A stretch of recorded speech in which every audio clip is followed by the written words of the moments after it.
because everybody knows I'm not going to sit at the kiddie table. It ain't going to happen. So, I mean, I said it 3-4 years ago that I'll be the biggest show in this country, and then that happened. And then I told everybody I'm going to be number 2 of the UFC, and that's going to happen. And then when I get there, I'll figure it out when I get there.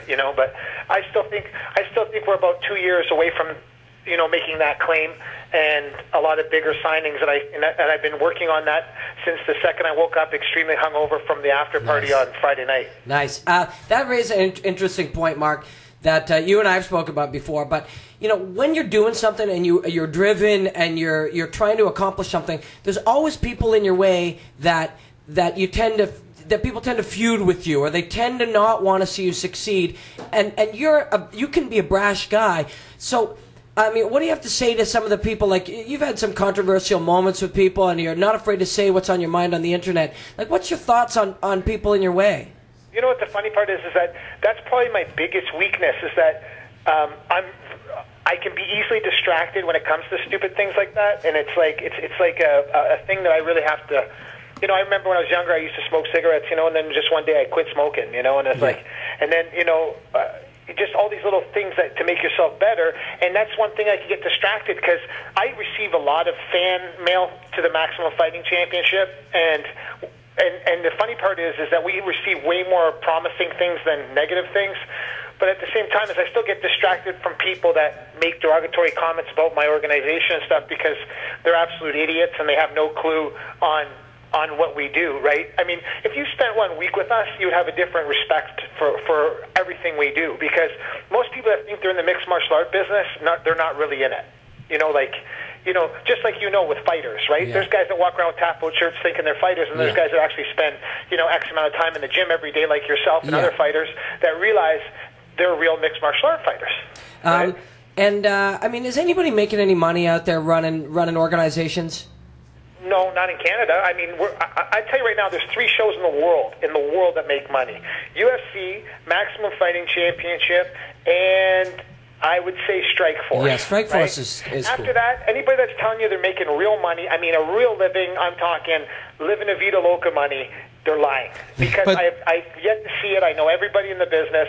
And, the fastest growing sport in the world, everybody's running around with their hands up going, and it is. It's the greatest sport in the world, man. I don't watch any other sport anymore. No, me neither, I don't care man. about This hockey. is it. I don't give a shit about football. I don't care. I watch fighting. That's what I do. So Mark, so you guys are making money, but I mean, there's so many organizations that sort of take a swing at it and then they struggle, or they put on some good events and there are actually some decent cards happening, but then they sort of fall by the wayside. How are you guys equipped financially? We're equipped because, for example, when our next fight card is after the next day after our show, right? Tickets are on sale immediately, right, the next day. So it's just a sign. I could tell you my whole schedule for this year, next year. That's how much I plan ahead, because I treat it like a business. Other shows, even including like shows like Affliction, they don't even know when their next show is, right? Mm-hmm. I mean, how is that a business structure, right? How can you run a company that you don't even know when your next show is? Yeah, have you spoken to Tom Atencio at all? Do you get along with that guy? No, I don't even really know him. Like I said, no offense to Tom, and I don't know him to really make derogatory comments about him. I make derogatory comments about his organization because he's overpaying fighters and he's giving them a false sense of what they should be making, and then that kills the business. I mean, if everybody should be making the money he's paying, why are there only so many shows in the world making money, right? Yeah. But it's interesting that boxers get paid so much, but MMA fighters don't, and there are some organizations like the UFC that really pull in some boxer-level type of money. You use a prime example. I mean, I use the numbers from the UFC because I train and manage Jason McDonald, and I look at the numbers that they make in the UFC, and then I got guys that want to come in the Maximum Fighting Championship and want the exact same money they made in the UFC, and that's not realistic, right? I mean, UFC's got, 800,000 buys, 16,000 people in the venue, So when I see that kind of stuff, I mean, that's just not being logical, right? And I have a lot of great people that are in my organization now, great fighters. And the thing is that they realize that, UFC, if anybody should be paying more money, it should be the UFC. Hey, does the UFC want Ryan Ford? I don't know. He just lost to Pat Healy in the rematch, right? So, I'm not going to be that guy either anymore. Like, I mean, I just handed over everybody, and I remember when TKO was in business, he did the same thing, he just, well, here's this guy, and here's this guy, and here's this guy, and it's like, my show's getting too big now. It's like, I'm not going to just roll over and say, here's a guy, Right. When his contract expires and he feels that the next step for him is to go to the UFC, but for example, Ryan Ford could go in the UFC tomorrow, be making less money than he fights for in the Maximum Fighting Championship, I know it's the number one organization in the world, right? But at the same time, as if this business is really going to succeed, I'm talking when I'm dead and my son's carrying it on. The thing is that we have to have more than just the UFC to look at for an organization. For sure. And, any of my friends and anyone I know knows that I'm a big MFC fan because of what you guys have accomplished and where it seems like it could go. But for, a fairly top-level fighter, I think MFC is a beautiful home for somebody. Like a guy like Solomon Hutcherson, I mean, he's lucky to be there. It's a great place for him. Robin, but look at all the great fighters I've just signed. I mean, even I get a little bit amazed by it because I'm looking at all these great fighters. I'm like, they're all in my organization, and it's just so much fun. And like I said, I'm a mixed martial arts savant, man, because I just love it. I just see the angles of mixed martial arts, and I see the fighters, and I want this fighter, and I'm working on signing some really cool names that I'll announce in the next few days that people will go, I can't believe he just signed those people, cool. And it's like, I don't ever say it until it's signed, right? Yeah. I'm not your typical promoter that sits there and says, yeah, I got this, and this might happen.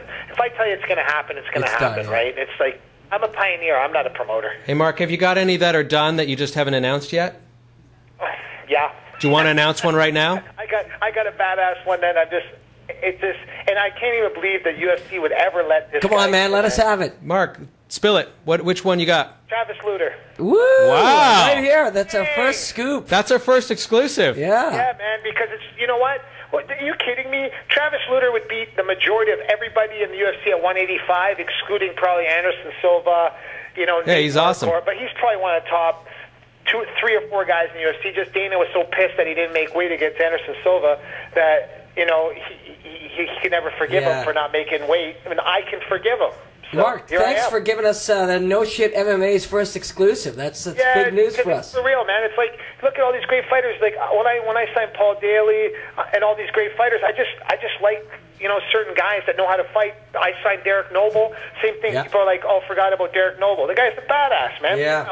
Put him at 155. Now he's a mega badass. Hey, what's coming up on MFC 21? You can tell us about. It looked like Hutcherson would be. Maybe fighting Roy Singer again, but Singer got knocked out. So what's up for Solomon? You know what the problem with Singer is? I mean, if MMA was one round, man, that guy would be the champ. Yeah. Because he's such a badass for one round, and then he just kind of falls apart. You know? But it's like, I like him, man. You know what I mean? Yeah. He's a whiner, and he's a complainer, and he's that kind of guy. But I don't know, something about him. I just always felt I feel sorry for him. I kind of, I'm not a huggy kind of guy, but it's like you always want to hug the guy. Yeah. You feel sorry for him, And you know what? I personally, to me, MMA is about how badass these fighters are, how committed they are, how driven they are, what they can how they can pull it out of their guts. But secondary to that is personality, and a lot of the guys that you're getting now have that.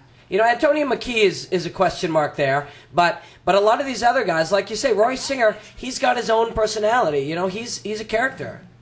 Well, the thing about Antonio McKee is that his record's 27-3, right? And people say don't like his style of fighting and stuff, but I always tell everybody the same thing, man. I'm like, listen, if you can kick his ass and beat him, go beat him. Just beat him, and then I don't have to deal with him anymore because people are easy to criticize and go, he's so boring and he's this and that.